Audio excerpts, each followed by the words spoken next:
Hi friends, ఎలా ఉన్నారు? బాగున్నారా? ఈరోజు నేను బెండకాయ పులుసు ఎలా చేయాలో చూపిస్తానండి. మొదటిగా స్టవ్ వెలిగించి ఒక కళాయి పెట్టాలి. అందులో సరిపోను 4 స్పూన్ల ఆయిల్ వేయాలి. 4 స్పూన్ల ఆయిల్ వేశాక ఆయిల్ మంచిగా వేడెక్కాలండి. ఆయిల్ వేడెక్కాక ఇప్పుడు ఒక 4-5 పచ్చిమిర్చి కట్ చేసి వేయాలి. ఈ విధంగా వేసి పచ్చిమిర్చి కూడా మంచి కలర్ వచ్చే వరకు ఫ్రై చేయాలండి. లేకపోతే పచ్చి వాసన ఉంటాయి. అందులో ఇప్పుడు కరివేపాకు వేసేయాలి. అలాగే జీలకర్ర కూడా వేయాలండి. ఇందులో కరివేపాకు జీలకర్ర వేస్తే తాలింపులో చాలా బాగుంటుంది. ఈ విధంగా పచ్చిమిర్చి వేసి మంచిగా కలపాలి. ఇప్పుడు జీలకర్ర వేయాలండి. 1 స్పూన్ జీలకర్ర వేయాలి. ఇలా వేసి మంచిగా కలపాలి. ఇప్పుడు ఉల్లిపాయ అండి, 1 ఉల్లిపాయ తరిగి తాలింపులో వేయాలి. తాలింపంతా మంచిగా కలుపుతూ ఫ్రై చేయాలి. చూడండి, ఈ కలర్ వచ్చే వరకు. ఇప్పుడు 1 స్పూన్ పసుపు వేయాలి. అలాగే 2 స్పూన్ల సాల్ట్ వేయాలి.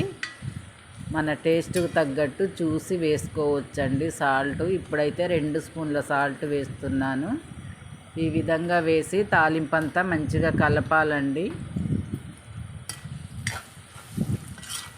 ఇప్పుడు మనము మంచిగా కడిగి తూడ్చి ఆరబెట్టి కట్ చేసిన బెండకాయ ముక్కలండి. ఇవి పులుసు కాబట్టి ఈ విధంగా కొంచెం పెద్దగా కట్ చేయాలి. కట్ చేసి ఇప్పుడు మనము తాలింపులో వేసేయాలండి. తాలింపులో వేసి తాలింపంతా పట్టేలాగా మంచిగా కలపాలి. పసుపు ఉప్పు అన్నీ కలపాలండి మంచిగా.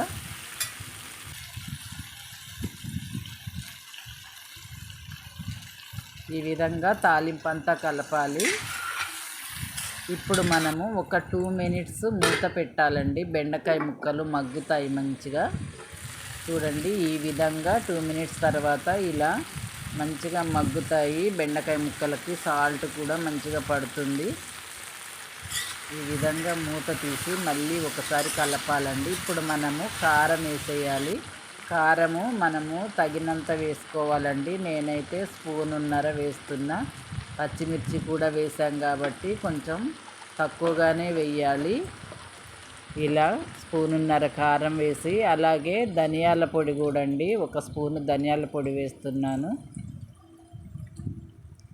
ఈ విధంగా కారం ధనియాల పొడి వేసి మంచిగా కలపాలండి. ఇదంతా ముక్కలకు పట్టాలండి కారం కూడా, అందుకే మంచిగా కలపాలి. ఇప్పుడు ఒక 2 టమాటా ముక్కలండి, 2 టమాటాలు కట్ చేసి ముక్కలు వేసి మూత పెట్టాలి. 2 మినిట్స్ తర్వాత చూడండి, టమాటా ముక్కలు కూడా మంచిగా మగ్గాయి. ఇప్పుడు ఇవి కొంచెం కలపాలండి. బెండకాయ ముక్కలకు కొంచెం పులుపు పట్టేలా కలపాలి. అంతే అండి. ఇప్పుడు మనము చింతపండు నానబెట్టి పెట్టిన చింతపండు పులుసు అందులో పోసేయాలి. మనం ఎంతైతే పులుపు తినగలమో అంత చూసుకొని పోయాలండి.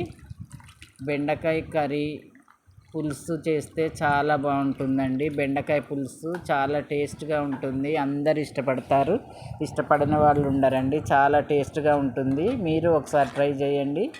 ఈ వీడియో నచ్చితే లైక్ చేయండి, షేర్ చేయండి, సబ్స్క్రైబ్ చేయటం మాత్రం మర్చిపోకండి ఫ్రెండ్స్. చూడండి, ఈ విధంగా మంచిగా మరగాలి పులుసు అంతా. ఇప్పుడు మనము కొత్తిమీర వేసేయాలండి.